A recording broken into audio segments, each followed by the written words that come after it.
누가복음 13장 6절에서부터 9절까지 말씀. 하나님의 말씀을 받들어 봉독할 때에 살아계신 하나님의 음성을 들으시기 바랍니다. 이에 비유로 말씀하시되 한 사람이 포도원에 무화과 나무를 심은 것이 있더니 와서 그 열매를 구하였으나 얻지 못한지라. 포도원 지기에게 이르되 내가 3년을 와서 이 무화과 나무에서 열매를 구하되 얻지 못하니 찍어 버리라. 어찌 땅만 버리게 하겠느냐. 대답하여 이르되 주인이여 금년에도 그대로 두소서.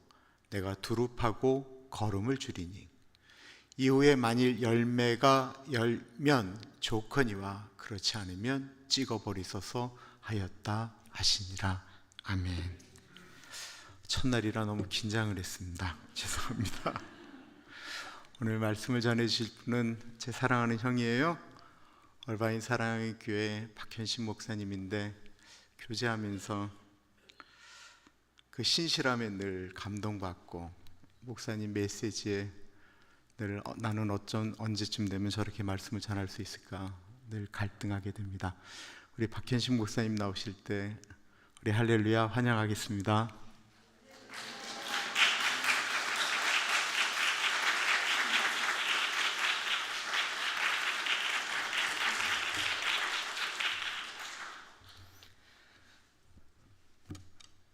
할렐루야. 본인이 신실하면 모든 사람들이 신실해 보입니다.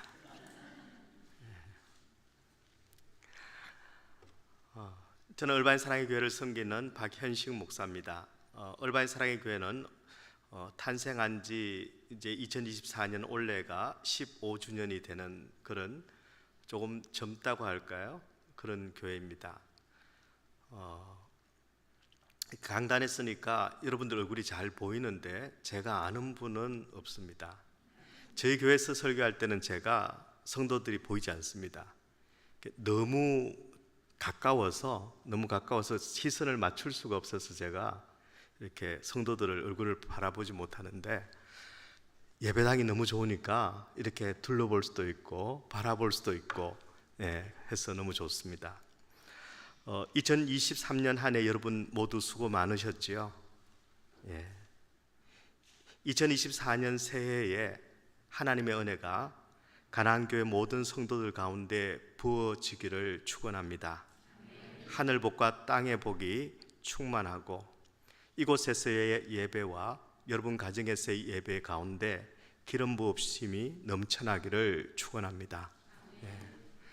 저는 가나안교회의 김인철 목사님 외에는 제가 보니까 아는 분은 한 분도 없습니다. 김인철 목사님은 지금 10년째 제가 알아오고 있습니다. 목회자가 보는 또 특별한 눈과 또 10년 동안이라는 세월을 통해 김인철 목사님이 얼마나 귀한 분이신지는 제가 너무 잘 알겠습니다. 근데 가나안교회 성도들은 어떠십니까? 몰라서 묻는 거니까 대답을 해주시면 제가 그렇게 여러분을 믿고 좋다 그러면 제가 좋은 교회구나 라고 생각을 하고, 여러분이 아니라면 저는 여러분을 믿고 아닌 교회입니다 라고 제가 앞으로 다른 분들에게 이야기를 하도록 하겠습니다. 가나안교회는 좋은 교회입니까? 그러면 저는 믿겠습니다. 좋은 교회입니다. 이 자리에 서면서 제가 동일하신 성령님께서 그분의 음성을 저를 통하여 여러분에게 들려주시기를 소원합니다. 거기에다 조금 제가 덧붙여서 우리 김인철 목사님이 새해 벽두부터 저를 이 귀한 강단에 불러주셨는데 누가 되지 않고 하나님의 은혜는 연약한 곳에 더 많이 나타나기를 소원합니다. 10수년 전입니다. 미국에 불경기가 왔을 때에 월스트리트 저널에서 미국 경제를 표현하는 두 가지 키워드를 소개한 적이 있었습니다. 하나는 R이고 하나는 S였습니다. R은 리세션, 후퇴라는 개념이고 경제적인 용어로는 경기 침체라는 단어를 미국 경제의 키워드로 첫 번째 키워드로 설정을 했습니다. 그리고 또 하나는 S입니다. 스티뮬레이션, 자극 자극이라고 할 수도 있고 경제적인 용어로는 경기 부양책을 이야기합니다. 리세션은 자꾸 밑으로 내려가는 현상입니다. 반면에 스티뮬레이션은 내려오는 것을 쳐서 위로 올라가게 만드는 그런 힘, 그런 자극을 의미합니다. 그때 저널에서 이것을 뉴턴의 관성의 법칙으로 설명을 했습니다. 뉴턴의 관성의 법칙은 힘이 가해졌을 때 물체의 상태가 변하지 않는다면 그 물체는 여전히 정지해 있거나 아니면 등속 직선 운동을 하는 상태를 유지한다라는 게 관성의 법칙입니다. 잘 아시겠죠? 예. 쉽게 설명하자면 모든 움직이는 물체는 진행하는 방향으로 계속 가려고 하는 경향이 있다, 이런 뜻입니다. 즉 내려가는 것은 계속 내려가려고 하는 속성이 있습니다. 달리는 것은 계속 달리려고 하는 속성이 있습니다. 그래서 달리다가 갑자기 멈추는 것은 굉장히 힘이 들지요. 내려가다가 갑자기 올라가는 것은 굉장히 힘이 듭니다. 멈추어 있는 것은 여러분 쉽게 갑자기 움직여지지 않습니다. 엄청난 힘을 가해야만 멈추어 있는 것이 움직이게 되지요. 왜냐하면 가만히 있는 것은 가만히 있으려고 하는 그런 성향이 있기 때문에 그렇습니다. 일상사회도 우리가 적용해 볼 수 있습니다. 여러분, 잠자는 사람은 계속 잠자려는 경향이 있습니다. 그리고 게으른 사람은 계속 게으르려고 하는 그런 경향이 있습니다. 교회를 열심히 나오는 사람은 어찌되었든 열심히 나오려는 경향이 있고, 안 나오는 사람은 계속 안 나오려고 하는 그런 경향이 있습니다. 여러분, 교회에 지각하는 사람은 늘 지각하려는 경향이 조금 있습니다. 예전에 저희 교회에 젊은 한 집사님이 지각하지 않는 것을 제가 한 번도 본 적이 없습니다. 여러분, 한 사람이 10번 중에 한 번을 지각할까요? 아니면은 10명 중에 한 명이 늘 지각할까요? 10명 중에 한 명이 늘 지각합니다. 10%가 지각한다 그러면 내가 모든 사람들이 10번쯤 교회 나올 때 한 번쯤 지각하는 게 아니라 일찍 나오는 사람은 10번 중에 10번을 일찍 나옵니다. 그리고 지각하는 사람은 10번 중에 10번을 지각을 합니다. 가나안 교회는 아까 좋은 교회라고 말씀하셨으니까 그런 분이 없을 줄 믿습니다. 혹시 있더라도 제가 모르고 한 이야기니까 여러분 절대 개인적으로 받지 마시기를 바랍니다. 자, 여러분, 이 관성의 법칙, 이 문제는 순기능적인 힘을 발휘할 때, 즉 좋은 일을 계속 하려고 할 때는 좋습니다. 그런데 만약에 역기능적인 면에서 힘을 발휘할 때는 참 어려움을 많이 가져다 줍니다. 이 역기능적인 관성의 법칙이 내게 있다면, 좀 더 졸자, 좀 더 자자, 좀 더 게으르려고 하는 그런 경향이 있다면 이 관성의 법칙을 깨트려야만 우리는 건강하고 바른 삶을 살게 됩니다. 그런데 어떻게 해야 이 관성의 법칙을, 역기능적인 관성의 법칙을 우리가 깨트릴 수 있을까요? 여러분, 어떻게 하면 역기능적인 관성의 법칙, 잘못된 습관을 우리가 깨트릴 수 있을까요? 방법은 하나밖에 없습니다. 외부에서 힘이 주어져야만 합니다. 이 관성의 법칙, 습관, 그것은 외부에서 어떤 힘이 주어질 때, 스티뮬러스, 자극이 있을 때 우리는 바뀌게 된다는 것입니다. 경기가 아무리 리세션을 한다 하더라도 그것을 만약에 반등시킬 수 있는, 쳐올릴 수 있는 그 경기 부양책이나 자극이, 스티뮬레이션이 있으면 경기는 때로는 풀리기도 하고 회복되기도 한다는 것입니다. 여러분, 다른 말로 제가 시골 출신입니다. 우리 동네에서 가끔 어떤 부모님이 자기 아이를 꾸짖을 때 이런 이야기를 했습니다. 너는 맞아야 정신 차리지. 예, 역기능적인 행위를 하는 아이에게, 즉 잘못하는 아이에게 부모가 너는 맞아야 정신 차려. 여기서 맞는 것, 그게 스티뮬레이션입니다. 예, 가끔 그런 분 계시죠. 신앙생활도 맞아야 정신 차리는 분들이 있다고 스스로 이렇게 간증도 하고 고백하는 것을 제가 들은 적이 있습니다. 다른 말로 하면, 말로 할 때는 나는 안 듣습니다 라는 말을 그 여러 분 앞에서 그렇게 고백하는 거죠. 여러분, 사실 이런 원리는 영적인 생활에도 마찬가지입니다. 우리 인생은 태어날 때부터 어둠을 향해 가려고 하는 본성을 가지고 있습니다. 즉, 날 때부터 죄인입니다. 우리 인생은 가만두면 날아오르는 것이 아니라 자꾸 밑으로 어둠으로 꺼지는 그런 본성을 가지고 있습니다. 날 때부터 우리는 죄인입니다.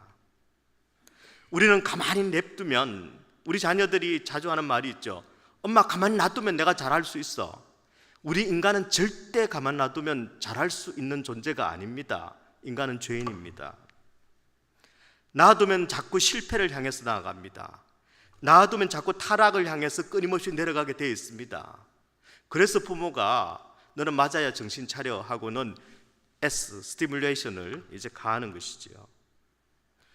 여러분, 우리는 그냥 가만히 놔두면 우리는 끊임없이 내려가고 끊임없이 어둠을 찾아가고 그리고 죄를 짓게 되고 방황하다가 결국은 영원한 파멸로 떨어지게 되는 것이 바로 우리 인생입니다. 이런 의미에서 우리가 위로 올라가려면 가만히 있으면 안 됩니다. 무엇인가 자극이 있어야만 우리는 올라갈 수 있습니다.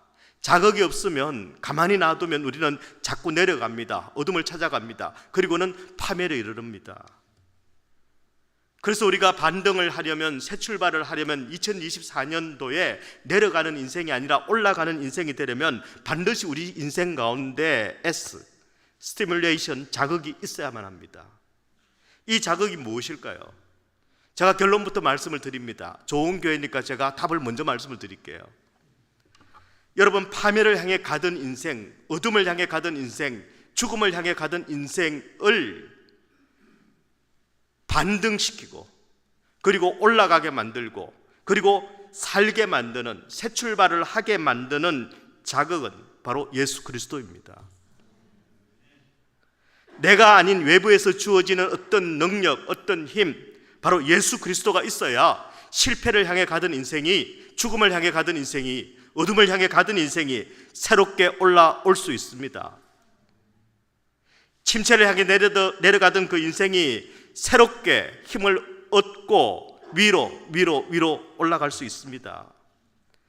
이런 의미에서 2024년 새해를 시작하는 우리 가나안 교회 성도 모든 여러분들이 반드시 내가 확인해야 될 것이 있습니다. 지금 나는 그 예수 그리스도와 함께 있는가? 2024년이 올라가는 인생이 되기 위해서, 2024년이 새로운 인생이 되기 위해서, 2024년이 어둠이 아니라 빛을 찾아가고 파멸이 아니라 승리의 길을 걸어가려면 지금 나는 내 인생을 반등시키실 그 예수 그리스도와 함께 있는가 하는 것을 점검해야 하는 것입니다. 여러분, 예수 그리스도와 함께하지 않으면 인생은 승리할 수 없습니다. 예수 그리스도와 함께하지 않으면 2024년은 저와 여러분에게 새로운 해가 될 수 없습니다. 예수 그리스도가 없으면 2024년에는 침체 밖에는, 파멸 밖에는, 어둠 밖에는 없습니다. 자, 그렇다면 우리가 예수와 함께함으로 2024년을 새롭게 출발하려면 어떻게 해야 될까요? 저는 오늘 주신 본문을 중심으로 여러분과 두 가지를 나누려고 합니다. 첫 번째, 내가 예수와 함께하려면, 그분과 함께 내 인생을 새롭게 하려면 내가 누군지를 바로 알아야 합니다. 나를 알아야 합니다.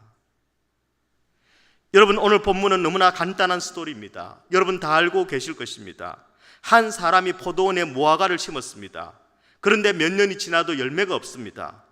그래서 어느 해인가 포도원지기에게 이제 그만 찍어버리라 이렇게 말합니다. 그러자 포도원지기가 나서서 뭐라고 이 주인에게 예언하느냐면 1년만, 한 번만 더 시간을 주시면은 내가 잘 가꾸어서 이제는 열매를 맺게 만들겠습니다. 그런데 만약 그렇게 했는데도 불구하고 열매가 없다면 그때 찍어버리십시오 하고 지금 간청하는 내용입니다. 여러분, 여기 나오는 한 사람, 무화과 나무를 심은 사람은 바로 우리 하나님을 의미합니다. 여기 나오는 포도원지기는 바로 우리 예수님을 의미합니다. 그리고 무화과 나무는 무엇일까요? 바로 우리입니다. 여러분, 저는 이 말씀을 묵상하다가 한 가지 인상 깊게 와닿았던 것이 있습니다. 여러분, 무화과 나무를 어디다 심었습니까? 예? 무화과 나무를 포도원에 심었습니다. 여러분, 누가복음 13장 6절의 말씀에 보면 이에 비유로 말씀하시되 한 사람이 어디에요? 포도원에 무화과 나무를 심은 것이 있더니 이렇게 되어 있습니다. 여러분, 포도원에 뭐를 심어야 됩니까? 포도를 심어야 되죠. 저는 가나안 교회가 좋은 교회라는 것을 이제 확신할 수 있게 됐습니다. 예, 포도원에는 포도를 심어야 합니다. 그럼 무화과는 어디에 심어야 될까요? 무화과 밭에 심어야 되지요. 예, 여러분, 포도원은 포도나무를 심는 곳입니다. 그런데 무화과 밭은 없습니다. 무화과는요, 중동 지역에 가면 길거리 아무 데나 심어 놓으면 그냥 쑥쑥쑥쑥 잘 자란답니다. 그래서 따로 밭을 일굴 필요가 없고 따로 예서 물을 주고 거름을 주고 그렇게 키울 필요가 없는 그런 흔하디 흔한 나무가 무화과 나무입니다. 그렇게 흔한 잡목 같은 별 볼 일 없는 그 무화과 나무를 어디에 심었습니까? 예서 일구어 놓은 포도원에다가 무화과를 심었습니다. 그러면 어떻게 심었을까요? 포도나무를 다 뽑아내고 거기다 무화과를 심어 놓았을까요? 아니면은 포도원이 있는데 그냥 뭐라 그러죠? 담 대신에 무화과 나무를 둘레 쭉 심어 놓았을까요? 아니면 기퉁에 심었을까요? 시골 출신인 제 예상으로는 여러분, 포도나무를 다 뽑아버리고 무화과 나무를 심었습니다.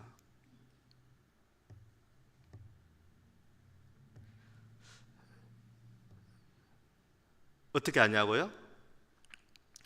여러분, 이스라엘 사람들은 한 밭에 두 종자를 섞어 심지 않습니다. 신명기 22장 9절에 이렇게 말씀합니다. 네 포도원에 두 종자를 섞어 뿌리지 말라. 레위기 19장 19절에 이렇게 말씀합니다. 내 밭에 두 종자를 섞어 뿌리지 말라. 그러니까 포도원에 무화과 나무를 심었다는 것은 십수년간 혹은 수십 년간 갖고 온 그 포도를 다 뽑아버리고 그리고 흔하디 흔한 무화과를 거기 심었다는 것입니다. 여러분, 포도가 무화과보다 비쌀까요? 비싸죠. 그러면 그 비싼 포도를 뽑아버리고 무화과를 심는다는 것은 어쩌면 바보 같은 일 아닙니까? 왜 예스 심어놓은 그리고 예스 길러놓은 그 포도나무를 다 뽑아버리고 하나님께서는, 주인은 그 좋은 밭에다 흔하디 흔한 천하디 천한 그 무화과를 거기다 심어 놓으셨을까요? 여러분, 일반적으로 무화과는 활착률이 굉장히 높습니다. 다른 말로 하면 아무 데나 옮겨 심어놔도 지가 알아서 그냥 자랍니다. 웬만한 토양에서는 다 살아남습니다. 길거리에서 그냥 막 자라는 길거리에 널린 그런 나무입니다. 공을 들이지 않아도 됩니다. 좋은 밭에 심지 않아도 됩니다. 특별히 관리를 해주지 않아도 됩니다. 그런데도 불구하고 주인은 그 흔한 나무를 포도원에다가 심었습니다. 거기다 포도원 지기까지 두었습니다. 왜 그랬을까요? 왜 그랬을까요? 그 주인은 무화과 나무를 귀하게 여겼기 때문입니다. 우리말로 하면 정신 나간 분이라서 그렇습니다. 원래 귀한 나무가 아닙니다. 흔한 나무입니다. 그런데 하나님께서는 귀하게 보시고 하나님께서 귀하게 보셨기에 그냥 귀한 나무가 된 것입니다. 여러분, 아프리카 어느 부족의 이야기입니다. 결혼을 하기 위해서는 남자가 지참금을 내고 여자를 데려오는 풍습이 그 마을에 있었습니다. 지참금을 뭐를 줘야 하느냐 하면은 소를 줘야 됩니다. 젊고 아름다운 여인일수록 소를 많이 받았습니다. 조금 떨어지면요, 아마 송아지를 받았겠지요. 그 마을에 노처녀가 한 명 있었습니다. 아무도 이 여인에게는 청혼을 하지 않았습니다. 그도 그럴 것이 너무 못생겼습니다. 게다가 집안이 가진 게 없는 가난한 집안이었습니다. 가난하다 보니까 공부도 못 시켜서 배운 것도 없었습니다. 그럼 못생기고 가난하고 배운 것도 없는 이 여자에게 누가 송아지나 소를 끌고 와서 그렇게 결혼하겠습니까? 그러니 자연스럽게 노처녀가 된 것입니다. 이 노처녀에게 어느 날 그 마을의 추장의 아들이 청혼을 했습니다. 더 놀라운 것은 소 9마리를 끌고 왔습니다. 지금까지 그 마을에서는 기록이 소 3마리였습니다. 제일 이쁘고 제일 잘 나가고 제일 똑똑한 여자가 받은 소가 암소 3마리였습니다. 그런데 이 못생기고 가난하고 무식한 이 여인에게 추장 아들이 암소 9마리를 끌고 와서는 청혼을 한 것입니다. 마을이 발칵 뒤집혔습니다. 추장 아들이 좀 문제가 있는 게 아닌가? 아니요. 그 마을에서 제일 많이 배우고 제일 똑똑하고 제일 잘생기고 건장한 청년이었습니다. 그런 추장 아들이 암소 9마리를 가지고 와서 이 여인에게 청혼을 한 것입니다. 마을 사람들은 전부 놀랐습니다. 궁금했습니다. 이 여인도 이 노처녀도 궁금했습니다. 첫날 밤에 신랑에게 물었습니다. 왜 나를 택하셨습니까? 그것도 암소 9마리나 가지고 와서 한 마리만 가져와도 내가 갈 텐데, 그지요? 왜 암소 9마리까지 내고서 나를 데려가는 심부름 맞은 이유가 뭡니까? 하고는 추장 아들에게 물었습니다. 그때 추장 아들이, 신랑이 된 추장 아들이 이렇게 이야기했습니다. 내게 당신은 세상에서 단 하나뿐인 가장 소중한 여자요. 만약에 내게 암소가 더 있었다면 그 소도 나는 다 가지고 왔을 거예요. 내가 암소 9마리가 달아서 암소 9마리만 가져왔는데 내가 더 있었다면 그것도 내가 다 끌고 왔을 거예요. 이렇게 대답을 했습니다. 그 말을 들은 신부가 감격을 했을까요? 감격을 했습니다. 그리고 그 다음 날부터 이 여인은 달라지기 시작을 했습니다. 말씨가 달라졌습니다. 맵씨가 달라졌습니다. 솜씨가 달라졌습니다. 걷는 것도 달라졌습니다. 얼굴빛이 달라졌고 얼굴 단장이 달라졌습니다. 모든 게 달라졌습니다. 그날 이후로 그 여인은 그 부족에서, 그 마을에서 가장 우아한 여인으로 바뀌었습니다.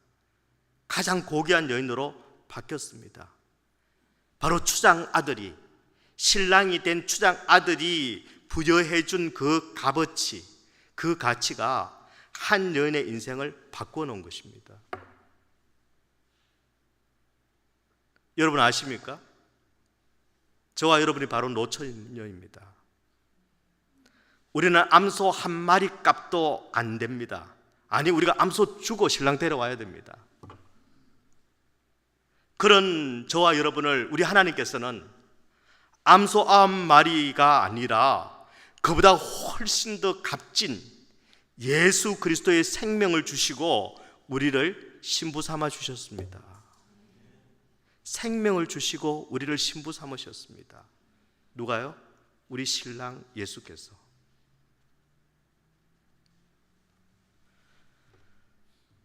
감히 우리는 포도원에 심길 수 없는 천한 무화과 나무입니다. 그런 무화과 나무인 우리를 우리 하나님께서는 바로 그분이 예서 갖고 놓은 그 포도원에 우리를 옮겨 심어 주셨습니다. 옮겨 심어 주셨습니다.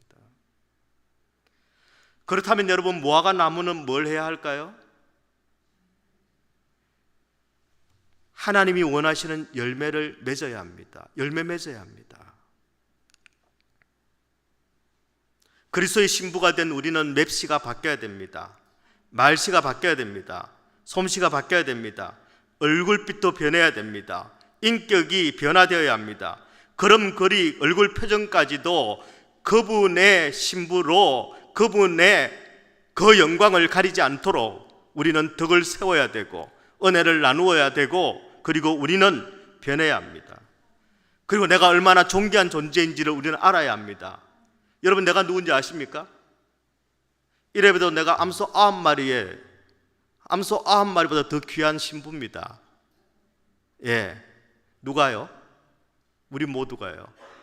우리를 암소 9마리 주고 살까요? 아무도 안 사는데 딱 한 분은 우리를 사랑하셔서 암소 9마리가 아니라 99마리라도 그분의 생명이라도 주시고 나를 신부 삼아 주십니다. 우리는 길거리에서 그냥 아무 곳에서나 자라나는 그런 잡목 같은 그런 옛 무화과가 아닙니다. 내 가치는 이제 내가 정하는 것도 사람들이 정하는 것도 아니라 예수 그리스도께서 정하신 그분의 생명값이 내 가치입니다. 암소 9마리와는 비교도 되지 않습니다. 그런 저와 여러분이 이제 2024년에 하나님이 원하시는 열매를 맺는 인생 되시기를 소원합니다. 땅만 버리는 무화과가 아니라, 여러분 가나안 교회가 좋은 교회라면서요. 이 좋은 땅에서 여러분 뭘 해야 될까요? 열매를 맺으셔야죠. 제가 오늘 문득 이런 생각이 들었습니다. 교회 이름 참 좋다. 광야 교회면 큰일 날 뻔했다. 광야에는 열매가 없습니다. 가나안에는 열매가 있지요. 예. 여러분은 어떤 존재입니까? 이 포도원에서, 이 좋은 가나안 교회에서 여러분 열매를 맺고 있습니까? 생각할 시간을 드리겠습니다.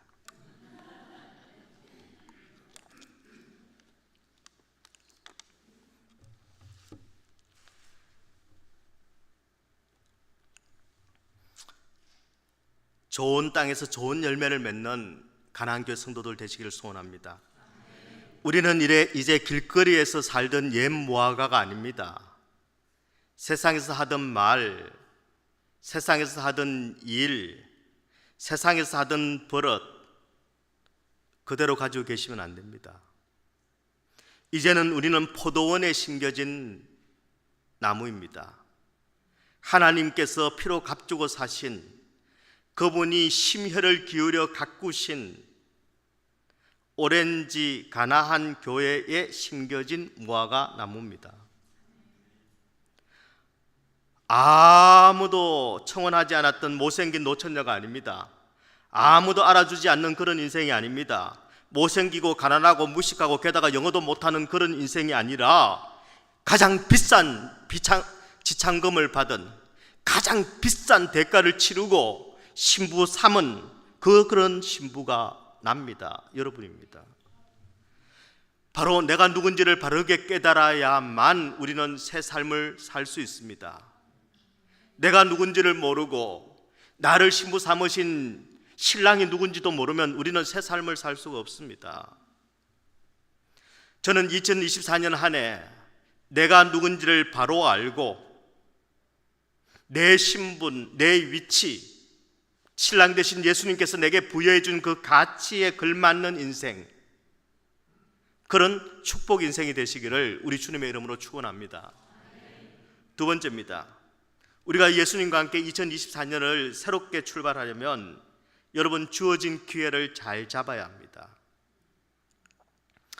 하나님께서 친히 무화과 나무를 포도원에 심어주셨습니다. 잘 자라서 열매 맺으라고 심어주신 것입니다. 원래 귀한 나무가 아닙니다. 그런데 포도원에 심길 자격도 없는 우리를 귀하게 보셔서 포도원에 심어주셨습니다. 그렇다면 우리가 해야 될 일은 바로 딱 하나, 열매만 맺으면 됩니다. 여러분, 오늘 본문에 나오는 무화과는 열매를 많이 맺었을까요? 한번 확인해 보겠습니다.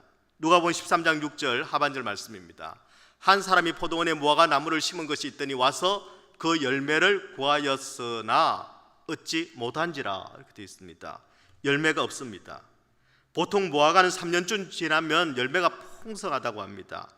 그런데 심은 지 3년이 지났는데 아마 옮겨 심은 지 3년이라면 훨씬 더 많은 세월을 있었는데도 불구하고 열매가 없었습니다. 그러자 주인이 뭐라고 이야기합니까? 포도원지기에게 나무를 찍어버리라 그렇게 이야기합니다. 그때 포도원지기가 주인에게 이렇게 말씀합니다. 누가복음 13장 8절 말씀입니다. 대답하여 이르되 금년에도 그대로 두소서. 내가 두릅하고 그름을 주겠습니다.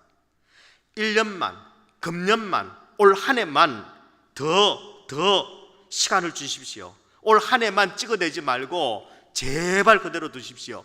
내가 열심히 거름주고 열심히 두릅하고 그렇게 한번 열매를 맺을 수 있도록 내가 한번 돕겠습니다. 그렇게 이야기합니다. 여러분, 저는 이 구절을 읽으면서 이런 생각이 들었습니다. 그러면 3년 동안에 그 열매를 맺지 못한 그 3년 동안에 이 포도원지기가 그름을 안 줬을까요? 두릅하지 않았을까요? 여러분 어떻게 생각하십니까? 포도원지기가 두릅하지 않고 그름을 안 줘서 3년 동안 열매가 없는 걸까요?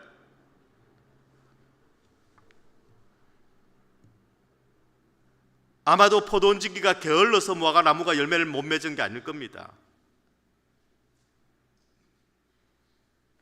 여러분, 우리는 흔히 뭔가 일이 안 되면 항상 외부에서 그 원인을 찾습니다.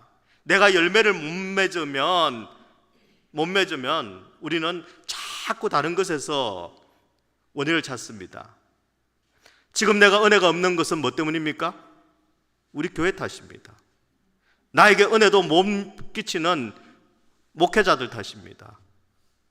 은혜 좀 받으려고 하면 옆에서 거슬리는 어떤 성도 때문입니다.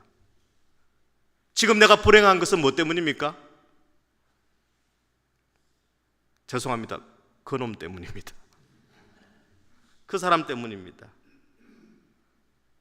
그때 괜히 내가 그런 겁니다. 지금 내가 실패한 것은 뭐 때문입니까? 그 상황, 그 문제 때문입니다. 지금 내가 넘어진 것도, 지금 내가 욕모양 욕골로 사는 것도 다 뭐 때문입니까? 누구 탓이거나 무슨 일 때문입니다. 더 나아가 지금 내 인생에 열매가 없는 것은 뭐 때문입니까? 하나님이 안 도와주셔서 그런 겁니다. 인간은 끊임없이 나 아닌 것에서 자꾸 이유를 찾습니다. 심지어는 하나님 탓을 합니다. 아담부터 그랬습니다. 아담 때부터. 여러분, 내 삶에 열매가 없는 것은, 내 삶에 문제가 있는 것은 누구 때문이 아닙니다. 성경은 나무가 열매를 맺지 못하는 이유를 우리에게 설명합니다. 누가복음 8장의 말씀을 한번 보겠습니다. 8장 12절의 말씀입니다. 길가에 있다는 것은 말씀을 들은 자니 이에 마귀가 가서 그들이 믿어 구원을 얻지 못하게 하려고 말씀을 그 마음에서 빼앗는 것이요, 열매를 맺지 못합니다. 13절의 말씀을 볼까요? 바위 위에 있다는 것은 말씀을 들을 때에 기쁨으로 받으나 뿌리가 없어 잠깐 믿다가 시련을 당할 때에 배반하는 자요. 14절의 말씀입니다. 가시떨기에 떨어졌다는 것은 말씀을 들은 자이나 지내는 중 이생의 염려와 재물과 향락의 기운이 막혀 온전히 결실하지 못하는 자요. 여러분, 내 삶에 열매가 없는 것을 성경은 뭐라고 말씀합니까? 내가 마귀에게 말씀을 빼앗겼기 때문에 열매가 없다는 것입니다. 안 빼앗기면요, 열매가 있습니다. 내가 말씀을 배반했기 때문에 열매가 없는 것입니다. 내가 말씀에 순종하면요, 열매가 있습니다. 내가 말씀이 아니라 온갖 세상 염려, 걱정, 환락에 내 마음이 빼앗겼기 때문에 열매가 없는 것입니다. 왜 우리는 세상에는 그렇게 똑똑한데 모르는 게 없는데 왜 하나님의 말씀에는 그렇게 무식할까요?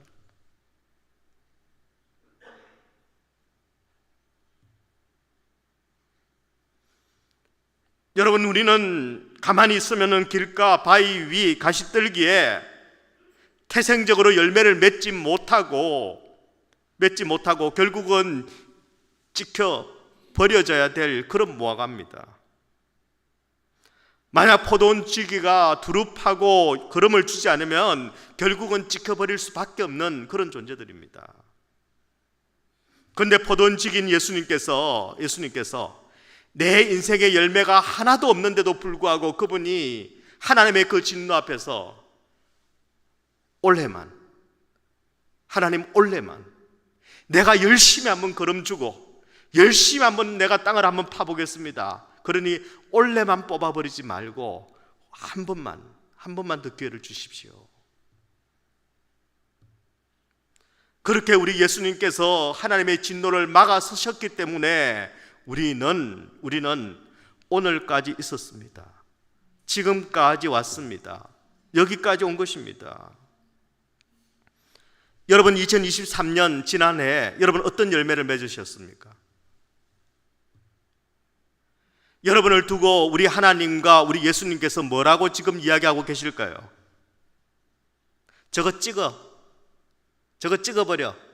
땅만 버린다야. 교회만 어지럽힌다야. 저거 찍어버려라.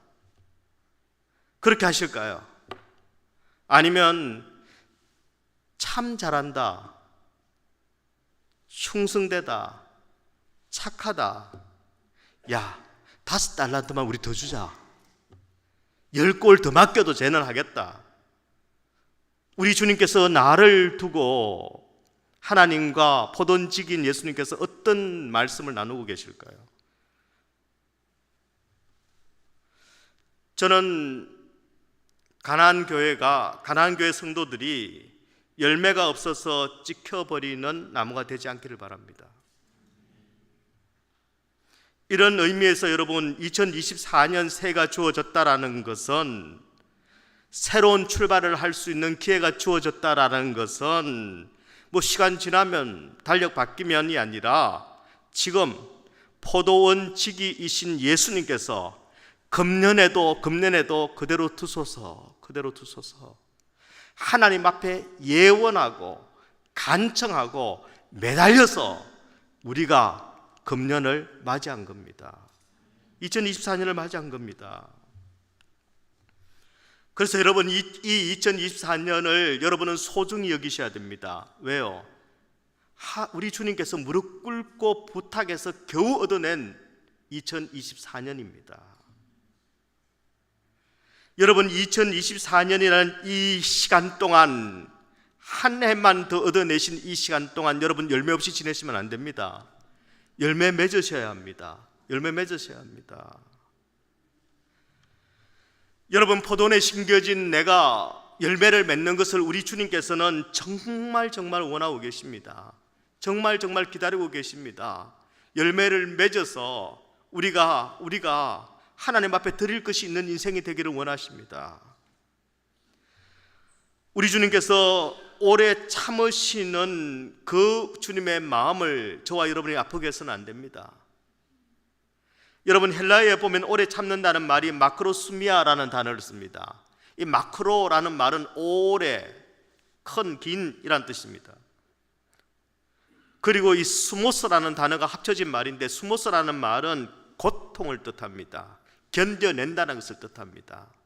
우리 주님께서는 그냥 그분이 하루가 천년 같고 천년이 하루 같은 분이니까 100만 년도 기다리실 수 있지 그런 분이 아니라 그분이 오래 참는다라는 것은 그분은 마음 아파하시며 고통 가운데 우리를 보시고 그리고 애통해 하시면서 지금 우리가 열매를 맺을 수 있도록 저러면 안 되는데 그 마음으로 지금 견디고 기다리고 계신다는 뜻입니다. 막연히 아무것도 안 하고 인생 지가 책임지는 것이지 뭐 열매 못 맺으면 할 수 없지 아버지가 이제 뽑아버리겠지 사투리 다 이해하시죠? 예. 제 생각에는 우리 주님께서는 틀림없이 천국에서 경상도 사투리를 쓰고 계십니다.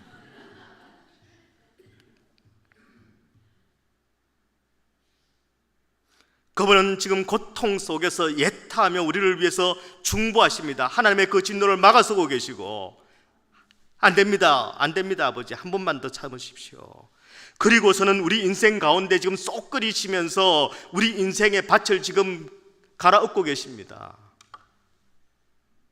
그리고 우리에게 걸음을 주고 계십니다. 그분의 피를 뚝뚝뚝뚝 흘려주고 계시다는 말입니다. 왜요? 아버지 앞에 한 번의 기회를 받았기 때문입니다. 여러분, 우리가 가진 시간은 금년이라는 2024년이라는 이 시간밖에 없습니다. 그 다음에는요, 심판이 있습니다. 그 다음에는요, 마지막이 있습니다. 그래서 여러분, 이 금년을 우리는 놓치면 안 됩니다. 아유, 올해 못하면 내년에 하면 되지. 여러분, 내년은 내 시간이 아닙니다. 하나님이 주셔야 되는 시간입니다. 하나님 허락하시면 내 것이 되고, 하나님께서 주시지 않으면 내 것이 안 됩니다.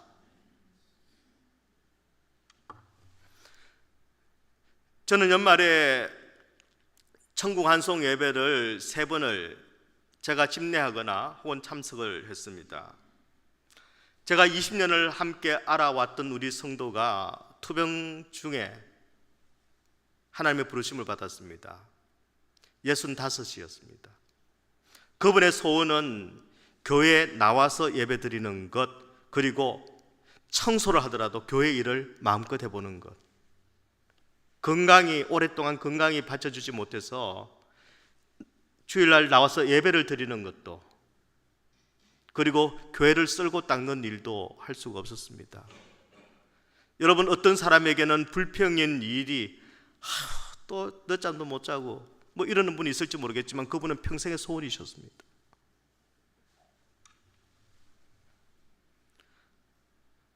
한 분은 저희 성도의 자녀였습니다. 막내딸 57이었습니다.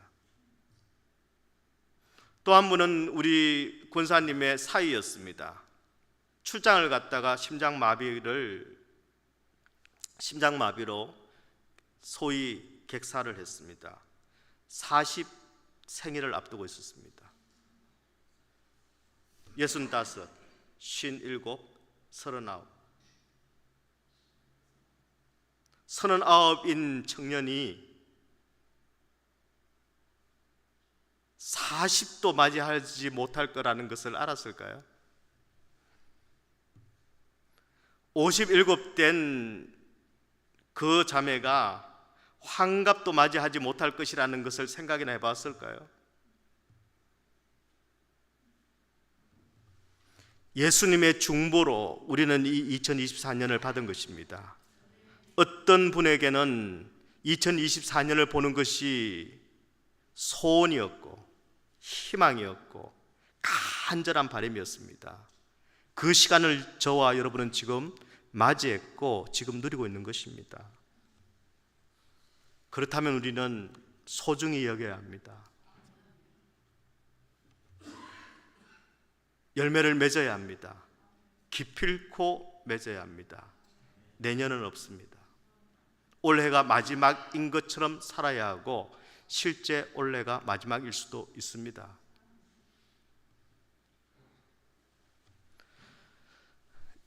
미국의 작가이자 유명한 연설가인 지그 지글러라는 사람이 이런 제목의 책을 썼습니다. 오늘 변하지 않으면 더 이상 물러설 곳이 없다. 제목이 너무 멋있죠. 오늘 변하지 않으면 더 이상 물러설 곳이 없다. 그러니까 여러분 오늘 집에 가서 곰곰이 생각해 보시고 여러분 새로운 삶을 결단하셔야 됩니다.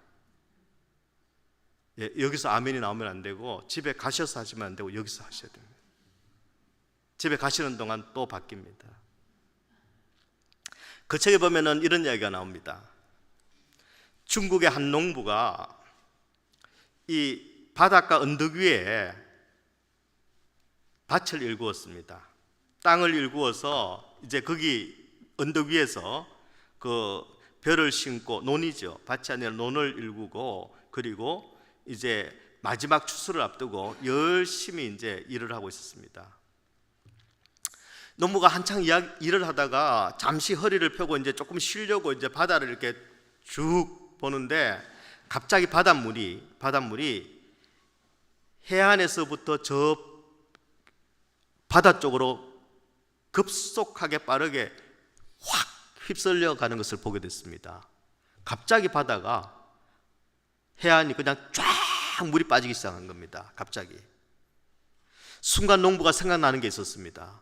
저렇게 갑자기 바닷물이 밀려나가면 조금 있으면 거대한 해일이, 쓰나미가 닥친다라는 생각이 버뜩 들었습니다.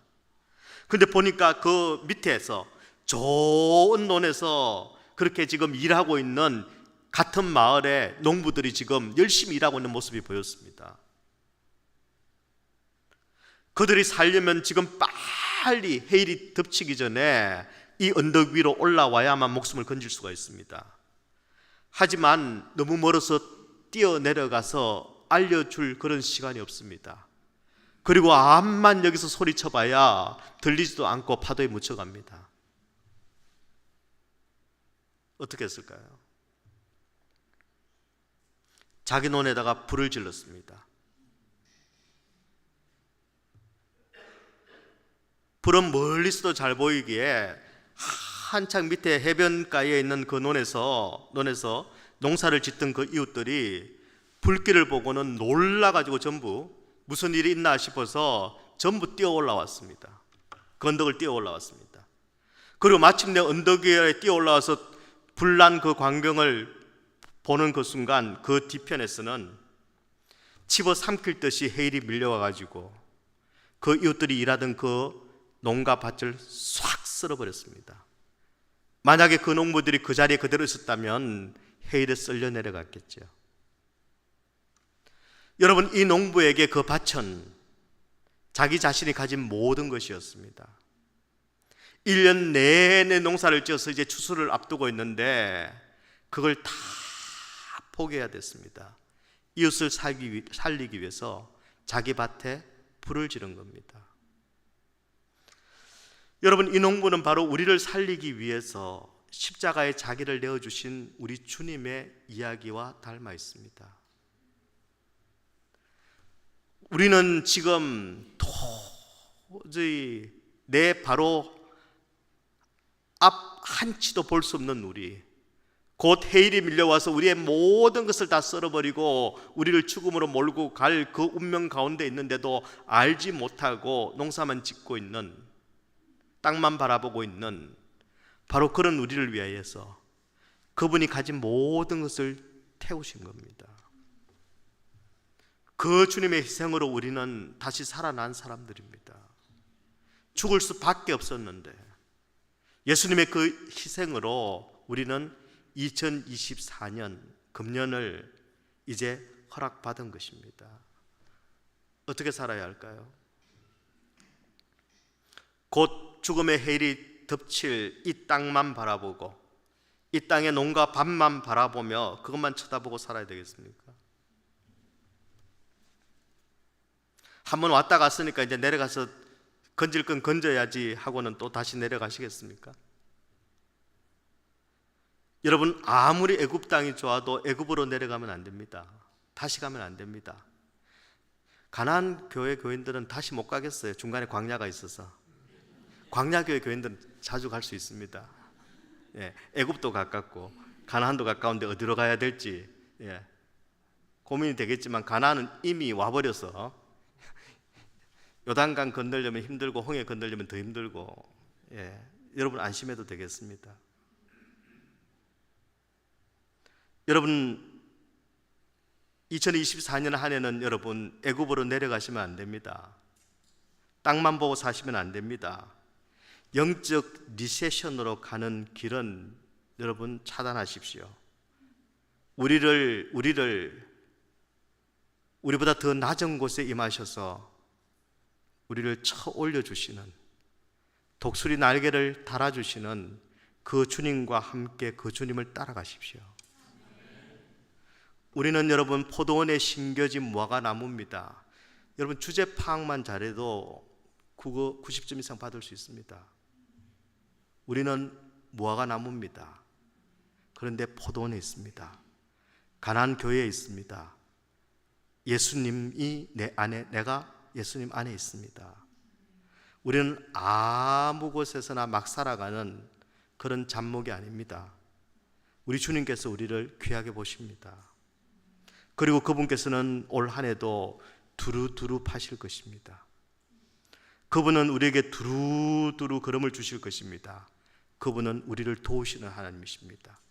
임마누엘의 하나님이시고 에벤 에셀의 하나님이시고 우리가 열매 맺는 일이라면, 우리가 살아나는 일이라면 그분은 자기 몸을 아끼지 않으시고 자기 피를 아끼지 않는 그런 신랑이십니다.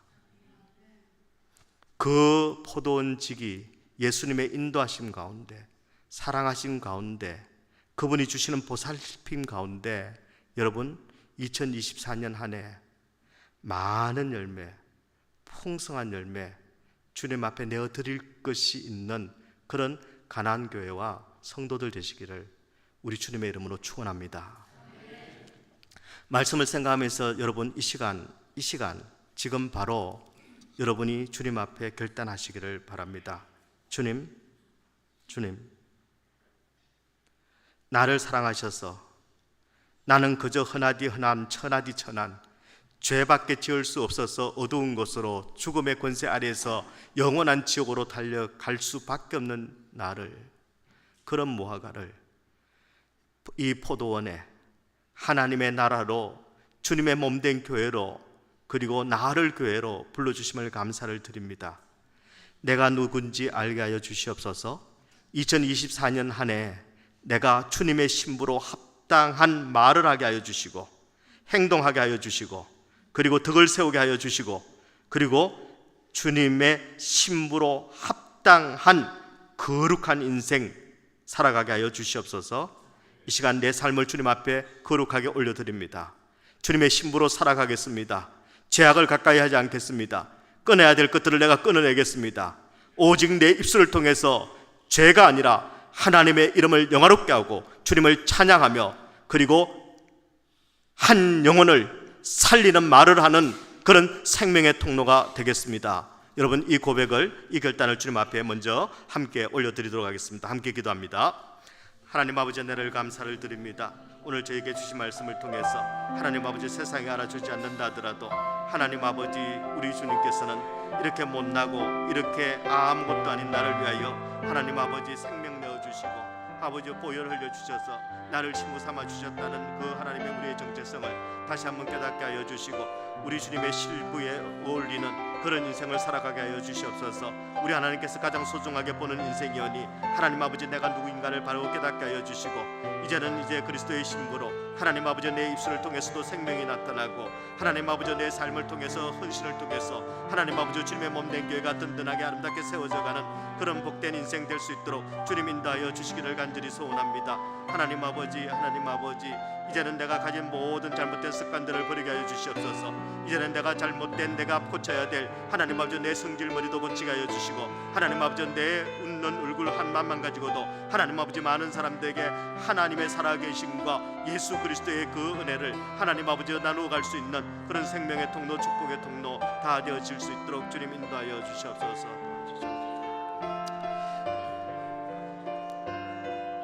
계속해서 우리가 기도할 때에 하나님 열매 맺는 인생 되게 하여 주시옵소서.